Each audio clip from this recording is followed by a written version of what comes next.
poor mindset begins the moment a man confuses being needed with being powerful. You can work hard, stay loyal, solve problems, and still remain trapped if all your value exists inside someone else's system. The false belief is that usefulness will eventually turn into respect. It usually does not. Usefulness gets extracted. Power gets negotiated. Andrew Carnegie began as a poor immigrant child working brutal hours in a cotton mill. He did not escape by worshipping labor. He escaped by converting labor into skill, skill into proximity, proximity into opportunity, and opportunity into ownership. He learned telegraphy. He entered the railroad world. He invested. Then he built steel. His first proof was not wealth. His first proof was useful skill under pressure. Steve Jobs did not wait for the world to believe in Apple. He and Wozniak built proof first. The early proof was not applause. It was the bite shop order for 50 Apple I computers. Proof came before permission. Evidence came before status. That is the game. The poor mindset waits to be discovered.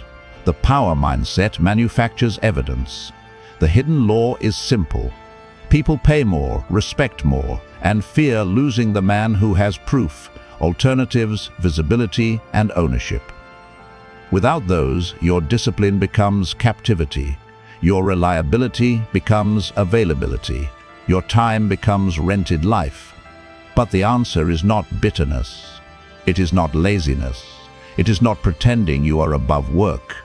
That is another weak man fantasy. The move is to convert work into leverage. Skill, proof, offers, networks, systems, assets. These are the 7 laws that separate the poor man who is consumed from the powerful man who can leave. Before the first law, understand the trap. Most hardworking men do not stay poor because they are lazy. They stay poor because their work never becomes power. They work inside someone else's machine, solve someone else's problems, protect someone else's reputation, increase someone else's wealth, then go home exhausted and call it responsibility. And yes, responsibility matters. A man who refuses responsibility is not powerful. He is merely undeveloped. But responsibility without leverage becomes a beautiful cage. It gives you pride while quietly removing your options. You become the man who is always available but never promoted. The man who solves problems but owns nothing. The man who is praised in private but ignored in public. The man who gives his strongest years to a system that calls him loyal only because he has no better option. That is why this video is not attacking work. It is attacking wasted work. Work should build position. Work should build proof. Work should build bargaining power. Work should build something that survives after the working hours are gone. Machiavelli wrote that it is much safer to be feared than loved when one cannot be both. In modern life, this does not mean becoming cruel. It means becoming too valuable to casually lose. It means your absence has a cost. It means your proof is visible. It means your alternatives are real. It means your value does not disappear the moment one boss, one client, one woman, one friend group, or one institution stops approving of you. If people love your effort but do not fear your absence, you are not powerful. You are convenient. Now, the 7 laws. Law 1, useful, is not the same as valuable. Useful means someone can benefit from you. Valuable means they fear losing you. That difference destroys men quietly. A useful employee takes extra work, stays late, says yes, smooths over chaos, covers for weak people, answers messages after hours, and becomes the invisible glue holding the machine together. But if he leaves and they replace him in 2 weeks, his usefulness was never power. It was consumption with compliments. This happens in jobs, it happens in business, it happens in friendships, it happens in relationships. The useful man becomes the emergency contact. the emotional trash can, the backup plan, the dependable worker, the loyal friend, the one who always understands. He is needed when there is pressure, ignored when there is opportunity, praised when he sacrifices, and forgotten when rewards are distributed. And slowly, his reliability becomes his prison. This is one of the cruelest traps for ambitious men who came from little support. Because when a man grows up unsupported, being needed can feel like status. If nobody believed in him, being useful feels like proof that he matters. If nobody chose him, being depended on feels like acceptance. If nobody gave him a seat, being useful feels like a way into the room. But usefulness is not the same as rank. The world is full of men who are needed at the bottom. Needed does not mean protected. Needed does not mean respected. Needed does not mean promoted. Needed does not mean paid. Needed only means someone benefits when you continue playing your current role. The mechanism is simple. People do not protect what is useful. They protect what is scarce. Scarcity creates leverage. Leverage comes from rare skill, visible proof, alternatives, and ownership. If you are useful but not scarce, you will be consumed. If you are scarce but invisible, you will be underpriced. If you are visible but have no alternatives, you will still obey. If you have alternatives but own nothing, your future remains negotiable. A useful man asks, "Do they need me?" A powerful man asks, "What happens if I leave?" That question is brutal because it removes fantasy. It forces you to look at your real market position. Not your effort, not your pain, not your loyalty, not your private belief in your potential, your actual replaceability. If the answer is nothing happens, then your mission is not to work harder. Your mission is to become harder to replace. You do that by developing skill that is difficult to find, by documenting results that cannot be denied, by creating options outside your current environment, by building assets that no one can take from you with one conversation. Do not become bitter because people consume usefulness. That is what systems do. That is what weak relationships do. That is what institutions do when incentives allow it. The strategic man does not cry because the machine uses him. He studies the machine, then changes his position inside it. Stop asking to be appreciated for being available. Become expensive to lose. But even scarce value fails when no one can see it. That brings us to Law 2. Law 2. Law 2. If your value is invisible, it will be underpriced. Hard-working men often hide behind silent competence. They believe good work speaks for itself. It does not. Good work speaks only when someone is trained to listen, incentivized to notice, and honest enough to credit the right person. That is not most environments.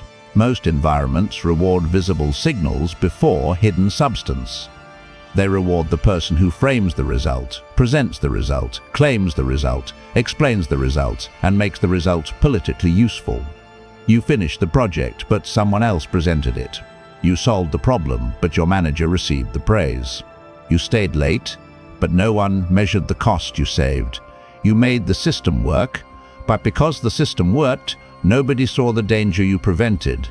You prevented a problem, so nobody remembers the problem existed. That is the punishment of invisible competence. Machiavelli understood perception. He wrote that men judge more by the eye than by the hand, because everyone can see appearances, but few touch the reality underneath. That line is not philosophy for a museum. It is workplace reality. It is business reality. It is social reality. People judge what they can see. They judge symbols, proof, language, signals, status, confidence, reputation, and visible outcomes. They may respect substance eventually, but perception usually gets the first hearing. This is why less competent men sometimes pass you. They are not always better. They are often more legible. Their value is easier to see, easier to repeat, easier to promote, easier to package. They know how to make their contribution travel. The unsupported man often hates this. He thinks it is unfair. He thinks if he has to explain his value, the world is corrupt. He thinks visibility is arrogance. He thinks documentation is self-promotion. He thinks positioning is fake. So he stays silent, waits to be noticed, and calls his invisibility humility. Sometimes humility is discipline. Sometimes humility is fear wearing moral clothing. The market signal problem is brutal. Hidden value is treated like non-existent value. If you create value but do not document it, people may enjoy the benefit while forgetting the source. If you solve problems but do not measure the impact, people feel relief but cannot price your contribution. If you improve systems but do not show the before and after, your work becomes background noise. A man without proof is forced to explain. A man with proof can point. So document your wins. What revenue did you create? What cost did you reduce? What time did you save? What system did you improve? What customer did you retain? What risk did you prevent? What result can you prove without begging anyone to believe your intention? This is not vanity. This is survival in a world where perception controls opportunity. If you are a man building without support, stop confusing silent suffering with progress. You already know effort matters, but your problem is that effort without proof cannot travel. If you keep hiding your value, you will become the man people use in private and ignore in public. Inside Patreon, you get deeper, unfiltered breakdowns on power, leverage, positioning, and psychological strategy, so you can turn discipline into proof and proof into options. This is not for men looking for comfort. It is for men who are done waiting to be discovered. The decision is yours. Now understand this carefully. Proof is not bragging. Proof is armor. Proof protects you from being reduced to an opinion. Proof gives your ambition a body. Proof makes your value portable. Proof allows you to leave a room without leaving your reputation behind. When Steve Jobs and Wozniak had the Byte Shop order for 50 Apple I computers, they were no longer merely two men with an idea. They had evidence.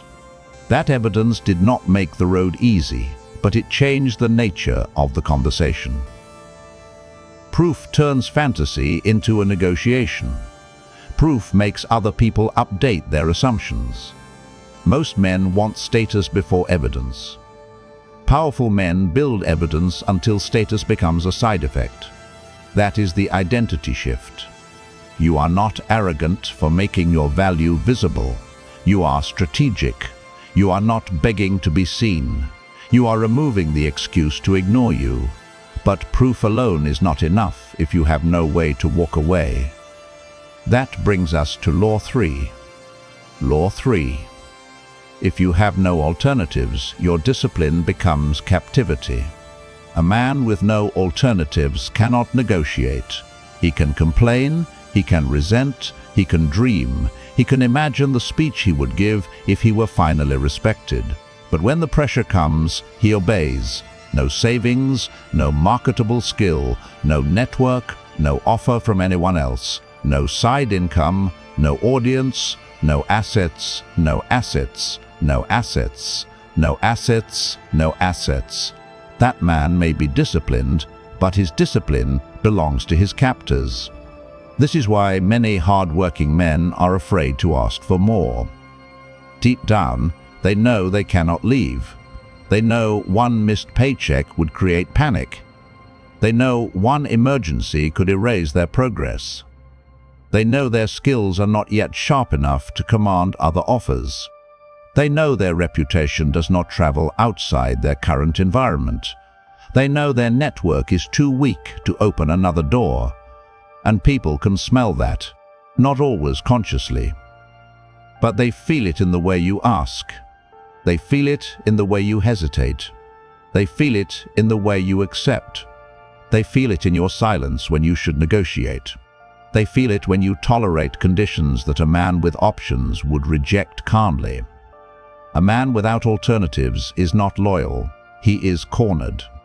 This is a hard truth because many men use morality to protect themselves from seeing their own dependence. They say, "I am just loyal. I am just patient. I am just responsible. I am just waiting for the right time." Maybe. But sometimes loyalty is fear with better branding. Sometimes patience is a lack of leverage. Sometimes responsibility is captivity disguised as virtue. Sometimes the right time never arrives because the man never builds the power required to create it. Alternatives are the spine of power. You need a cash buffer so emergencies do not enslave you. You need a marketable skill so your income is not trapped inside one employer. You need a visible portfolio so people outside your environment can evaluate you. You need a network outside your current room so opportunity does not depend on one gatekeeper. You need a second income channel so one institution cannot price your entire life.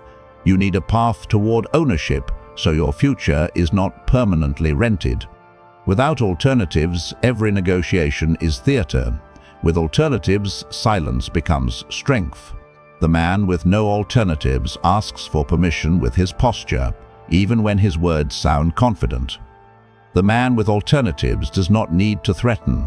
He does not need to rage. He does not need to perform dominance. His calm is backed by reality.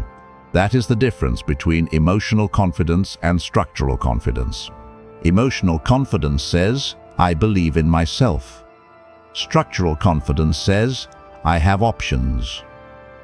The world respects structural confidence more because it has consequences. When you can leave, your no becomes believable.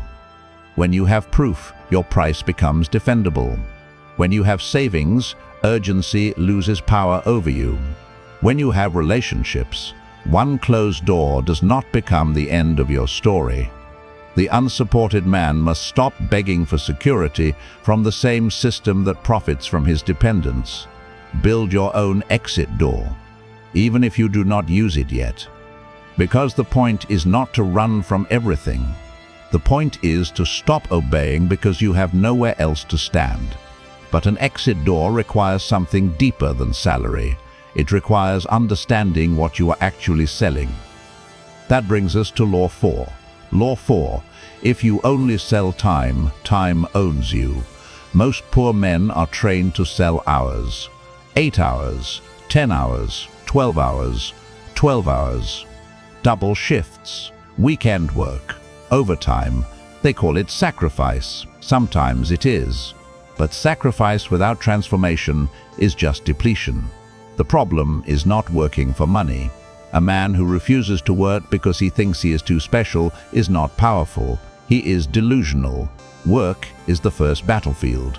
Work reveals discipline, endurance, attention, pain tolerance, and competence. The problem is never converting work into something that survives the work. A man who only sells time must keep showing up to keep eating. A man who converts time into skill starts rising. A man who converts skill into proof starts attracting opportunity. A man who converts proof into offers starts controlling price. A man who converts offers into systems starts buying back time. A man who converts systems into assets starts building sovereignty. This is the ladder. Hours become skill. Skill becomes proof. Proof becomes offer. Offer becomes system. System becomes asset. Asset becomes freedom. Poor mindset gets proud of endurance at the bottom rung. Power mindset climbs. The tragedy is that many men are exhausted but not advancing. They are busy but not building. They are responsible but not becoming more dangerous in the market. Their calendar is full, but their leverage is empty. Their body is tired, but their position has not changed. That is not discipline, that is repetition without conversion. Ask yourself a colder question. After 1 year of your current effort, what will exist outside your body? Will there be a skill sharper than before? Will there be a portfolio? Will there be a product? Will there be savings? Will there be an audience? Will there be a system? Will there be an asset? Will there be a reputation that moves ahead of you? Or will there only be stories about how hard it was? The world does not pay for how much pain you endured. It pays for value. It can use, measure, trust, distribute, and scale. Pain may shape you, but pain alone does not price you. Effort may discipline you, but effort alone does not free you. Time may feed you today, but time alone will betray you tomorrow. Do not despise work. Despise wasted work. Work is sacred only when it is building your future position. If your job gives you income, extract skill. If your skill creates results, document proof. If proof reveals demand, shape an offer. If the offer repeats, build a system. If the system produces value without constant exhaustion, turn it into an asset. If the asset grows, protect it, improve it, and use it to buy back your life. This is how the useful man becomes powerful. Not by hating the system, not by pretending money does not matter, not by waiting for someone to discover his hidden greatness. He becomes powerful by turning effort into leverage and leverage into ownership. But even if you build skill and proof, you can still stay trapped if you wait for the world to find you in silence. Because skill that no one can see becomes a private comfort. Proof that no one can access becomes a locked weapon. And a man who fears visibility remains dependent on discovery. That brings us to Law 5. Law 5. If you fear visibility, you will stay dependent on discovery. Many ambitious men secretly want to be discovered. They want someone to notice their intelligence. They want someone to see their potential. They want a powerful person to say, "I choose you." They want the world to recognize the quality they believe exists inside them without requiring them to expose themselves to judgment. This is not strategy. It is childhood wearing adult language. The fantasy of being discovered is comforting because it removes responsibility from your hands. If nobody sees you, then the problem is the world. If nobody promotes you, then the problem is the boss. If nobody buys from you, then the problem is the market. If nobody invites you into the room, then the problem is the gatekeeper. Sometimes those things are real. The world is not fair. People do miss talent. Systems do reward politics. Loud men do steal attention from quiet men. Connections do open doors faster than pure merit. But the strategic man does not stop at the complaint. He asks a colder question. What have I made visible enough that opportunity can actually find me? Steve Jobs did not wait for the market to discover the Apple I in silence. He and Wozniak built proof, then took that proof into the world. They positioned it. They sold it. The Byte Shop order for 50 Apple I computers became evidence that the idea was not fantasy. That is the difference between the man who dreams and the man who enters the arena. The dreamer protects his ego by staying hidden. The builder risks being judged so his proof can circulate. This is where many men break. They can work in private. They can study in private. They can suffer in private. They can improve in private. But the moment the work must be seen, judged, priced, rejected, questioned, compared, or ignored, they retreat behind the language of humility. They say, "I do not want attention." But what they often mean is, "I do not want the market to judge me yet." They say, "I let the work speak for itself." But what they often mean is, "I have not learned how to make the work travel." They say, "I am not like those loud people online." But what they often mean is, "I fear looking small in public before I look powerful." This is why fear of visibility keeps men poor. It does not only hide their work, it keeps them dependent on mercy. It forces them to hope someone notices. It makes opportunity random. It makes their progress invisible to the very people who could hire them, pay them, recommend them, partner with them, or open the next door. Visibility is not showing off. Visibility is controlled signaling. You do not need to become loud. You need to become findable. Build public proof. Publish useful thinking. Show your process. Create case studies. Share results. Position yourself around a painful problem. Make your competence searchable. If nobody can find your value, opportunity has no path to reach you. This does not mean you expose every private detail. It does not mean you perform fake confidence.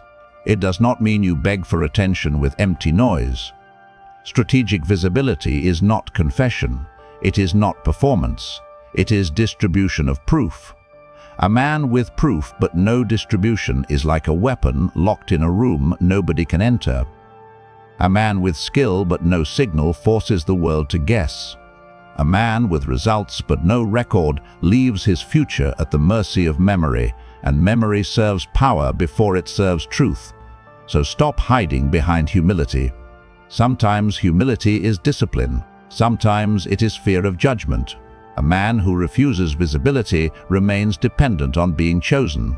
A man who builds strategic visibility becomes harder to ignore. Start small if you must. Publish one breakdown of a problem you understand.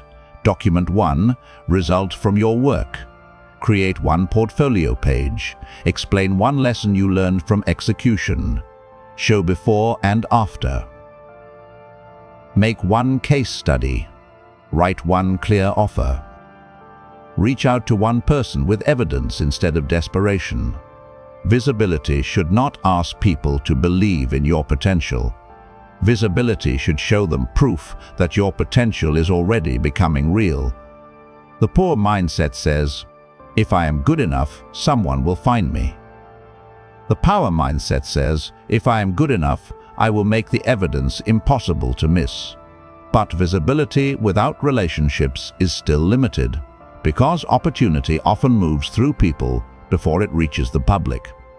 That brings us to Law 6. Law 6. If you reject networks, you reject access. Unsupported men often hate the word networking. They think it means begging, fake smiling, using people, pretending to care, laughing at jokes they do not respect, asking for favors from people who look down on them, performing social games for a world they already distrust. And yes, weak men do it that way. Weak networking is flattery. Weak networking is neediness. Weak networking is pretending to have value while secretly looking for rescue. Weak networking is entering a room only when you want something and acting surprised when nobody trusts you. But real networking is not begging for access. It is building bridges before you need rescue. The man with no network is forced to compete through the front door with everyone else.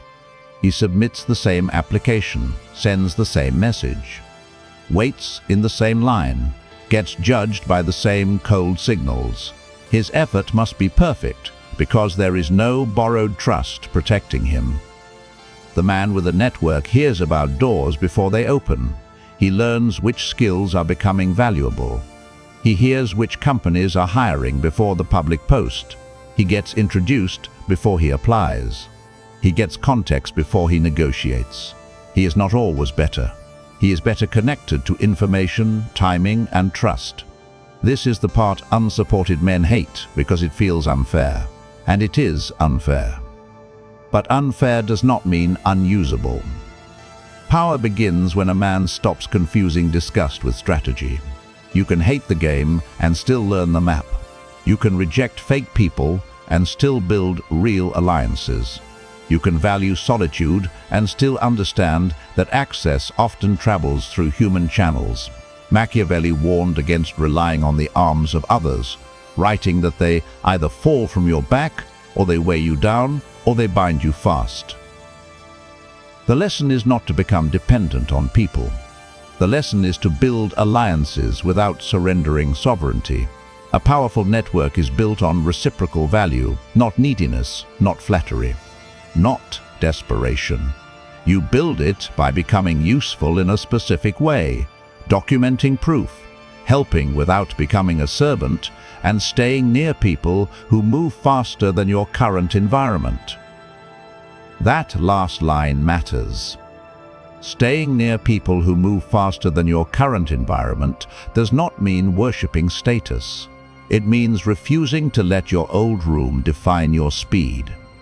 If everyone around you accepts low standards, hides from risk, mocks ambition, and treats visibility as arrogance, your mind will normalize smallness.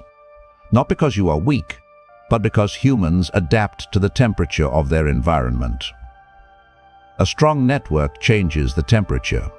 It gives you better problems to solve, better standards to measure against, better examples of what is possible, better language for opportunity, better information about where value is moving.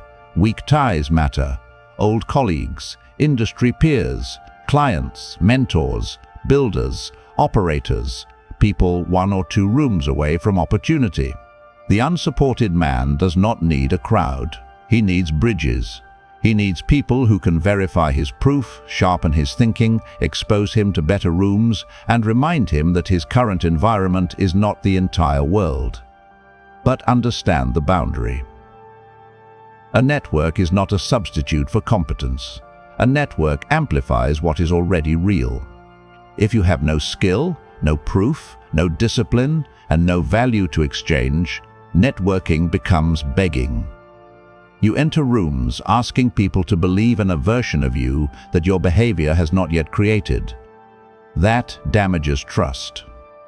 So the order matters. Build skill. Create proof. Make the proof visible. Then use relationships to distribute trust faster. Do not ask strangers to rescue your lack of execution. Show people something worth connecting to. A man with no network pays full price for every opportunity. He waits longer, proves more, risks more, and gets rejected by colder systems. A man with bridges does not escape work, but he reduces friction. His proof travels through human trust.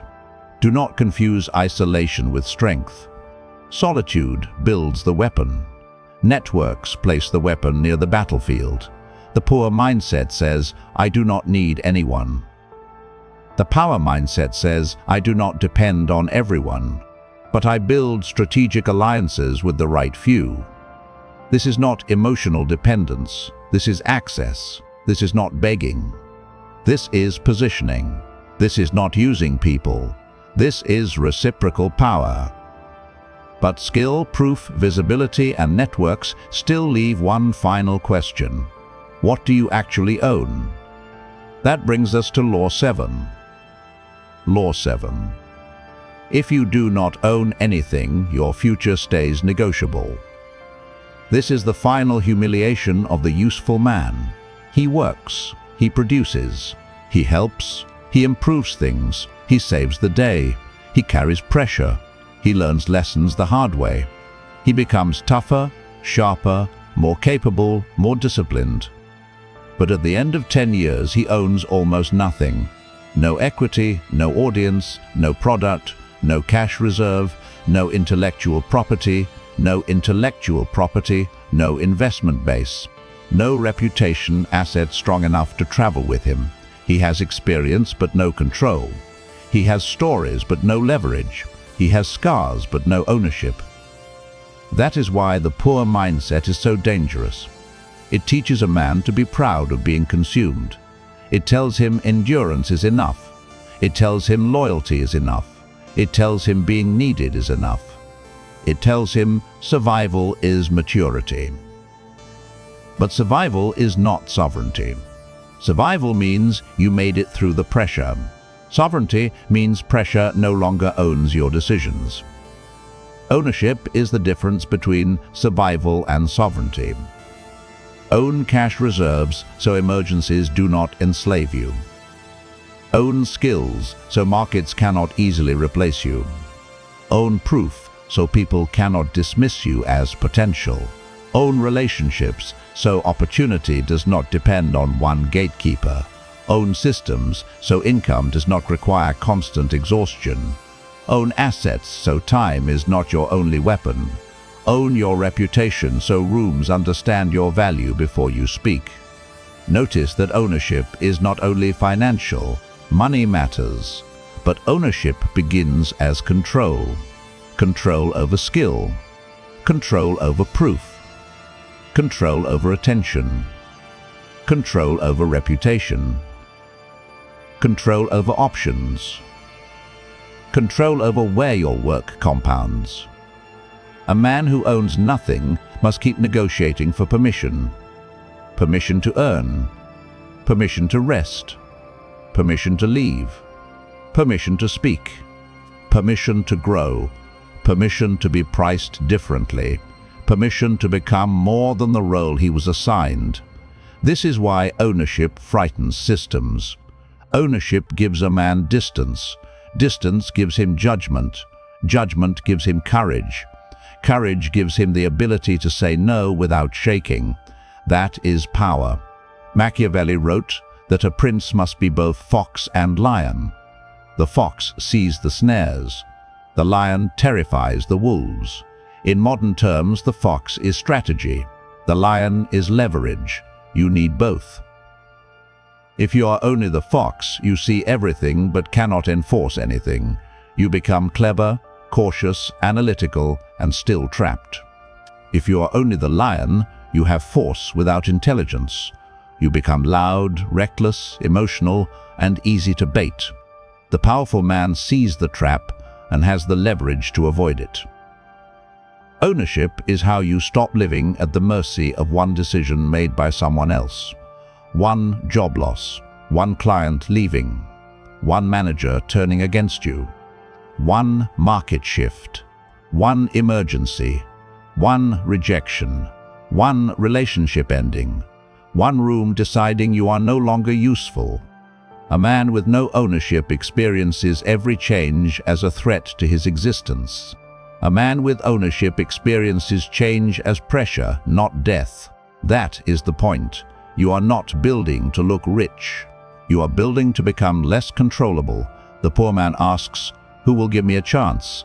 The powerful man asks, "What can I build that gives me options?" That is the shift, from permission to proof, from effort to leverage, from usefulness to power, from rented life to owned position. And this is where the entire video turns back on you. Because now the question is not whether you work hard. That question is too small. Many trapped men work hard. Many replaceable men work hard. Many underpaid men work hard. Many invisible men work hard. Many dependent men work hard. Many men die exhausted without ever becoming powerful. The question is whether your work is becoming leverage. Which law exposed you? Are you useful but not valuable? Valuable but invisible? Disciplined but trapped? Selling time with no asset? Afraid of visibility? Rejecting networks? Or building a life where you own nothing? Do not answer emotionally. Answer strategically. If you are the man who knows he is capable, stop confusing consumption with progress. You already know nobody is coming to save you, but your problem is not lack of motivation. Your problem is lack of proof, leverage, and owned position. If you keep selling your strongest years without building assets, you will become useful to everyone except your future self. Inside Patreon, you get exclusive, unfiltered lessons on power, leverage, masculine self-command, and strategic execution, so you can stop waiting for permission and start building evidence that changes your life. This is not for men who want comfort. It is for men who are ready to become difficult to replace, expensive to ignore, and capable of leaving. The decision is yours. Pick one law. Turn it into one move. If visibility exposed you, publish proof this week. Not vague motivation, not a quote, not an announcement. Proof. A result, a case study, a breakdown, a lesson from execution, a visible signal that your competence exists outside your imagination. If skill exposed you, choose one market-valued skill and train it with discipline. Do not collect random knowledge.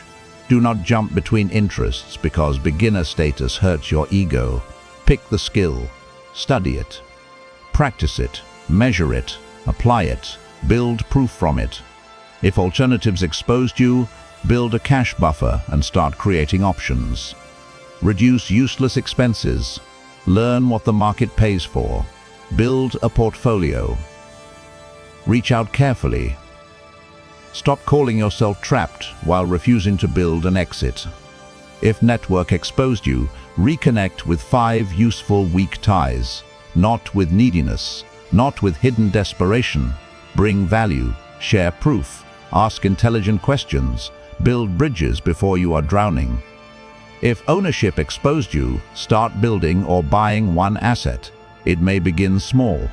A digital product, a service system, a cash reserve, a reputation asset, a piece of intellectual property, a small investment base, an audience, a process that can repeat without draining your entire life.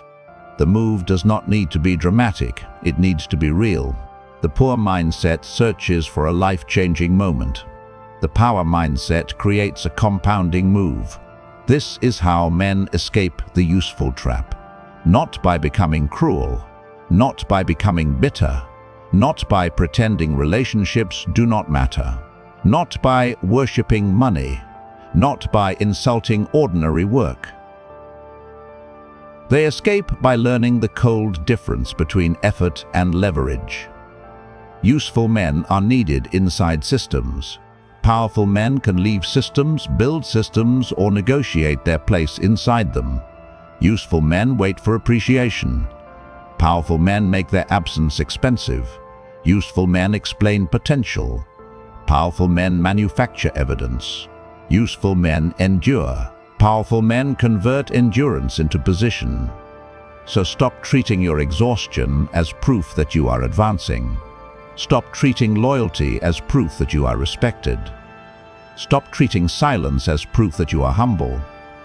Stop treating isolation as proof that you are strong. Stop treating being needed as proof that you are powerful. The world does not owe power to the man who works hard. The world responds to proof, leverage, scarcity, alternatives, visibility, networks, and ownership. That is not comforting. That is useful. And if you understand it, you no longer need to waste years begging the wrong people to recognize the wrong signal. Build the skill. Document the proof. Create the offer. Strengthen the network. Build the asset. Protect the cash.